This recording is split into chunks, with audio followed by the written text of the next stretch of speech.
देवियों एवं सज्जनों,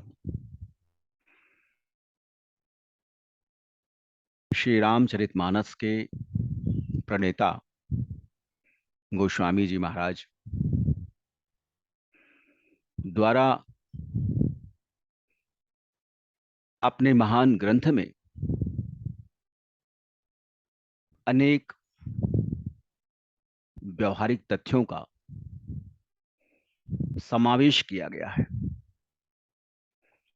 मानव जीवन की अनेक दुविधाओं पर गोस्वामी जी ने निष्पक्ष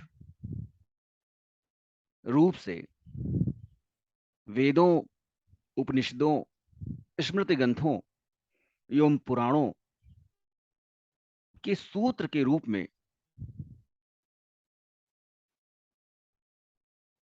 सूक्त के रूप में समावेश करने का यत्न किया है। गोस्वामी जी महाराज का जो लौकिक चिंतन है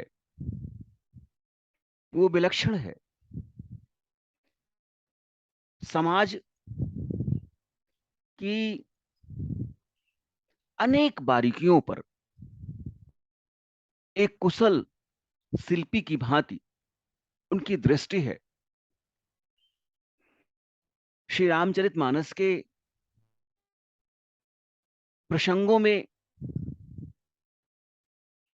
समय समय पर उन्होंने इन व्यवहारिक तथ्यों का, इन व्यवहारिक पक्षों का प्रसंगानुसार समावेश किया है। गोस्वामी जी महाराज समाज की व्यवस्था पर, समाज में रहने वाले लोगों की प्रवृत्ति पर, उनकी वृत्ति पर, उनकी सोच पर अपना पक्ष रखते रहे हैं। गोस्वामी जी महाराज ने इस संसार में जो विविध रूप के, जो विविध प्रकार के मनुष्य हैं, उनका भी बेहद रुचिकर वर्णन किया है।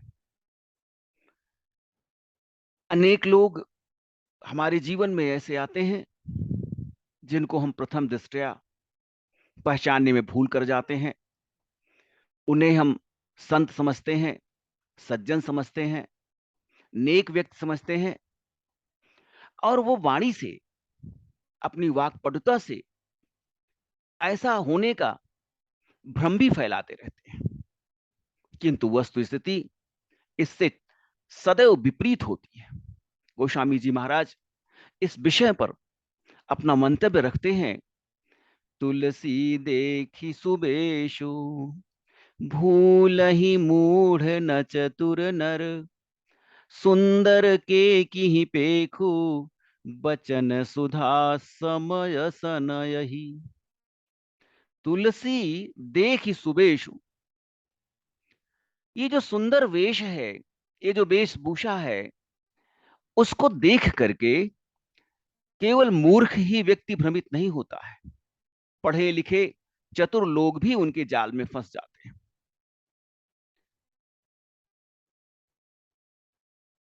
मानस चितेरा गोस्वामी जी महाराज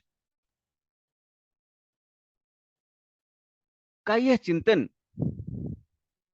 समाज के तात्कालिक परिवेश को और मनुष्यों की सोच को इंगित करता है। गोस्वामी जी महाराज कहते हैं कि सुंदर वेशभूषा देखकर केवल मूर्ख व्यक्ति, अनपढ़ हुआ गंवार व्यक्ति ही नहीं फंसते, अपितु अनेक पढ़े लिखे बुद्धिमान लोग भी धोखा खा जाते हैं। सुंदर वेश के मायाजाल में, भ्रमजाल में फंस जाते हैं। जिस प्रकार से मोर देखने में तो अत्यंत सुंदर होता है, मनमोहक होता है, और उसका नृत्य उससे भी अधिक मनमोहक होता है। मोर का सौंदर्य, मोर का नृत्य अतुलनीय होता है। उसकी वाणी भी अमृत के समान होती है। मोर की जो आवाज है, मोर की जो वाणी है, वो भी अमृत तुल्य है, मिठास युक्त होती है, रसपूर्ण होती है, किंतु उसका भोजन सर्प ही होता है। इसी प्रकार से इस समाज में कतिपय ऐसे लोग हैं जो भले होने का, सज्जन होने का ढोंग करके और अनेकों पढ़े लिखे लोगों को, समझदार लोगों को भी अपने भ्रम जाल में फंसा लेते हैं और उनका शोषण करते हैं। इस प्रकार से समाज की व्यवस्था में कुछ धूर्त प्रवृत्ति के लोग होते हैं जो देखने में कुछ और होते हैं और वास्तविकता में कुछ और होते हैं। प्रथम दृष्टया समाज में रहने वाले ऐसे लोगों की पहचान बहुत सहज नहीं होती है। अनेक साधु संत जो वस्त्र आभूषण से ऐसा आभास कराते हैं कि उनसे बड़ा संत, उनसे बड़ा साधक कोई नहीं है। ईश्वर के परम, ईश्वर की भक्ति के परम अधिकारी वही हैं, किंतु उनकी कथनी और उनकी करनी में जमीन आसमान का फर्क होता है। उनके प्रवचन केवल दूसरों के लिए होता है, अपने जीवन में उनके द्वारा दिए गए उद्बोधन का कोई भी सार तत्व दृष्टिगत नहीं होता है। उपदेश देना बहुत सहज है, किंतु उपदेश के अंश मात्र का प्रयोग अपने जीवन में लाना, उपदेश को आत्मसात करना, यह दुरूह प्रक्रिया होती है। और शायद प्रवचन करने वाले लोग अपने ऊपर उन सुंदर वाक्यों को जो दूसरों के लिए, दूसरों को सुनने के लिए उच्चारित करते हैं, अपने जीवन में उसका अंश मात्र भी चरितार्थ नहीं कर पाते। ईश्वर का सामीप्य पाने के लिए ईश्वर की भक्ति आवश्यक है, ईश्वर के प्रति निष्ठा आवश्यक है, परब्रह्म परमेश्वर से साक्षात्कार के लिए ज्ञान आवश्यक है, और मानवीय विकारों के निवारण की आवश्यकता है। सामाजिक चिंतन में, सामाजिक चिंतन के विधान में हमें ऐसे लोग जो प्रायः ठगने का यत्न करते हैं और समाज में धर्म विशेष के प्रति नफरत, घृणा, द्वेष व द्वंद्व का भाव उत्पन्न करते हैं, ऐसे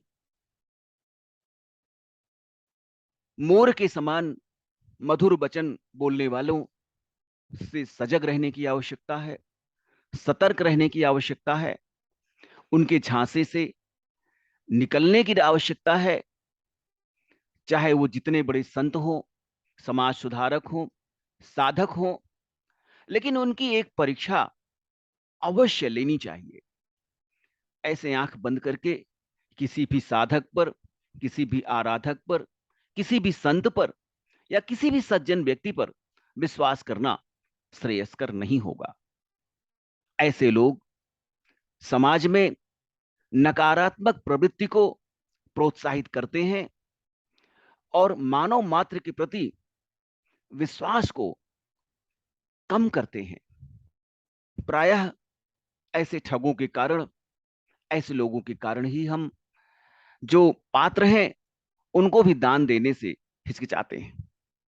जिसे बहुत आवश्यकता है उसको भी हम कुछ देने के पहले कई बार सोचते हैं कि इस धन का इसके द्वारा कहीं गलत उपयोग तो नहीं किया जाएगा। ऐसी प्रवृत्ति समाज में अनवरत देखने को मिल रही है कि